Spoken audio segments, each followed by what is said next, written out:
Salam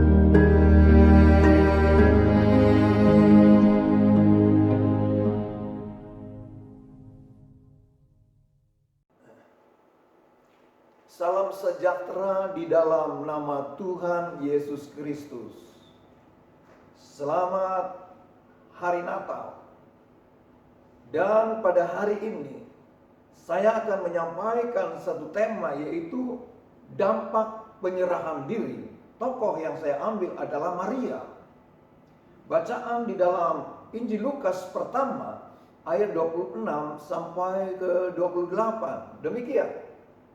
Dalam bulan yang ke-6, Allah menyuruh malaikat Gabriel pergi ke sebuah kota di Galilea bernama Nazaret, kepada seorang perawan yang bertunangan dengan seorang bernama Yusuf dari keluarga Daud. Nama perawan itu Maria. Ketika malaikat itu masuk ke rumah Maria, ia berkata, "Salam, hai engkau yang dikaruniai, Tuhan menyertai engkau."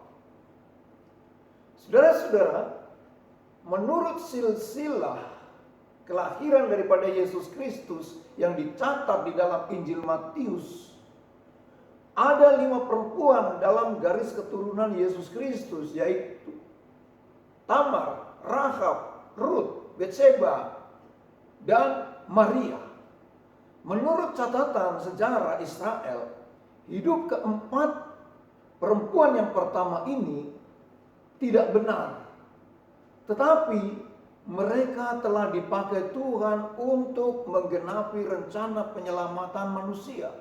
Dan yang terakhir, ia memilih seorang perempuan yang hidup benar dan beriman, yaitu Maria, untuk melahirkan Yesus Mesias. Ini sebagai bukti kedaulatan Allah bagi manusia. Saudara-saudara, penyerahan diri di bawah kedaulatan Allah. Bagaimana seseorang mengaktifkan penyerahan diri dalam hidupnya?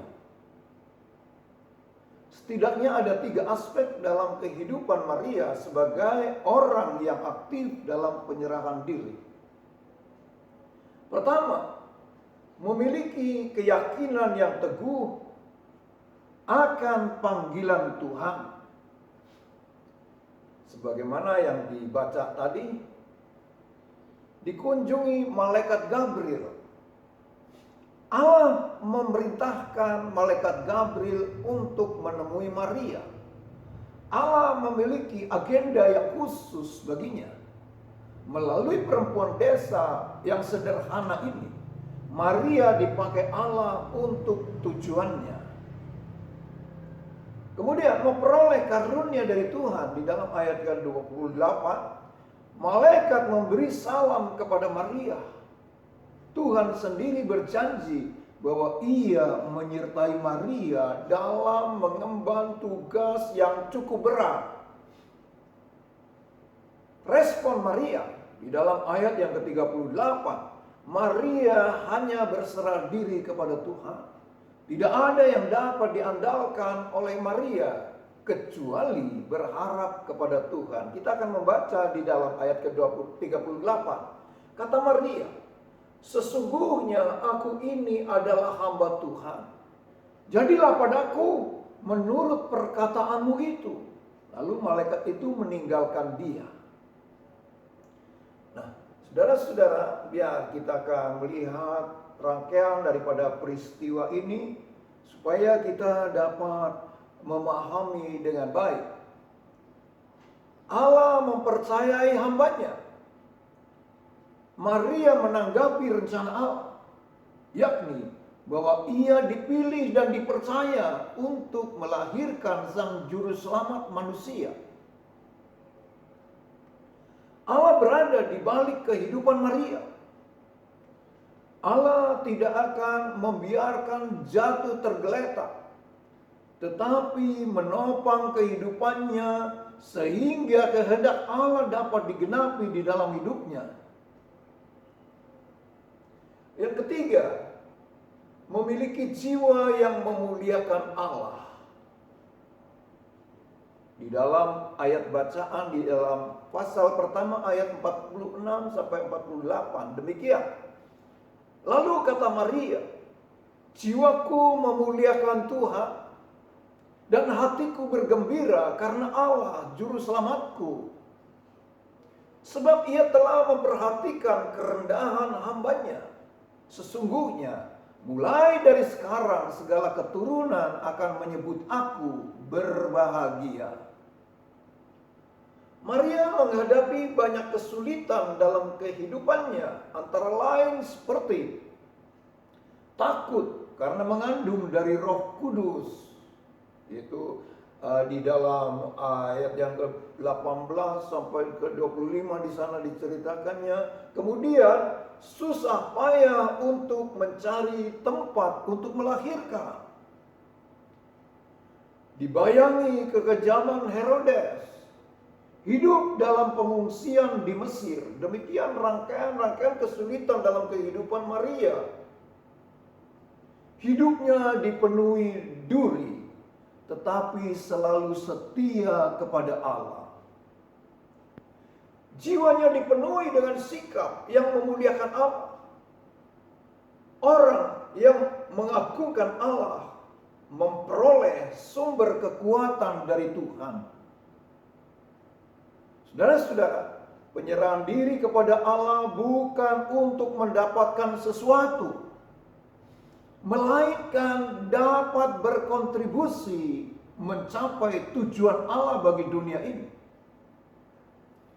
Sehingga dapatlah saya simpulkan, pertama, perempuan seperti Maria yang rendah hati dan takut akan Allah serta penuh penyerahan diri dibutuhkan oleh gereja, bangsa, bahkan negara. Kedua, orang yang menyerahkan diri kepada Tuhan dimampukan untuk menghadapi tantangan dunia ini. Dan yang terakhir, serahkan diri kepada Tuhan supaya aliran kasih Allah menerobos hati yang tebal dan membuat kita rendah hati dan mengandalkan Tuhan. Amin. Puji Tuhan. Saya akan naikkan doa bagi saudara sekalian, saudara pemirsa dimanapun berada pada hari situasi Natal, pada hari-hari ini, agar kita memperoleh penyertaan dan pemeliharaan daripada Tuhan. Mari kita berdoa. Bapa di dalam surga, di dalam nama Tuhan Yesus Kristus, pada hari ini kami mengingat akan peristiwa kelahiran daripada Yesus Kristus ke dalam dunia ini. Dan hal-hal yang kami dapat melihat, membaca melalui satu kehidupan daripada perempuan Maria yang dipakai oleh Allah. Penuh dengan kerendahan hati dan memiliki jiwa yang memuliakan Tuhan. Menjadi teladan bagi kami. Agar di hadapan Tuhan kami dapat membawa kehidupan kami sedemikian. Terima kasih Bapa di dalam surga akan firman Allah bagi kami semua. Dan saat ini kami akan berdoa bagi saudara-saudara kami, pemirsa dimanapun berada, agar di dalam pengharapannya kepada Tuhan, memiliki iman yang teguh dan kokoh di hadapan Tuhan. Dan Tuhan akan memampukan kita dapat menghadapi tantangan dunia ini. Terima kasih Bapa di dalam surga, terima kasih. Biarlah pada hari-hari ini kami senantiasa terus-menerus penuh pengharapan iman dengan ucapan syukur di hadapan Tuhan. Engkau memelihara kami, dijauhkan dari segala macam mara bahaya ataupun sakit penyakit apapun, sehingga kami tetap mendapatkan kekuatan kesehatan yang daripada Tuhan untuk memuliakan Tuhan dengan ucapan syukur. Terima kasih Bapa di dalam surga, terima kasih. Dan apabila pemerintah pada hari-hari ini sedang mengalami sakit, kami berdoa bilur-bilur Yesus menyembuhkannya di dalam nama Tuhan Yesus Kristus, kuasa Allah yang tidak pernah berubah, dulu, sekarang, bahkan sampai selama-lamanya. Dan kita semua merasakan kesembuhan yang daripada Tuhan. Terima kasih Bapa di dalam sorga, kami menyerahkan seluruh kehidupan kami pada hari-hari mendatang dalam pimpinan Tuhan. Pada tahun yang baru akan kami songsong dalam pimpinan Tuhan.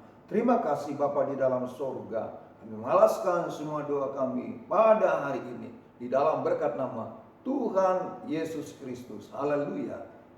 Amin.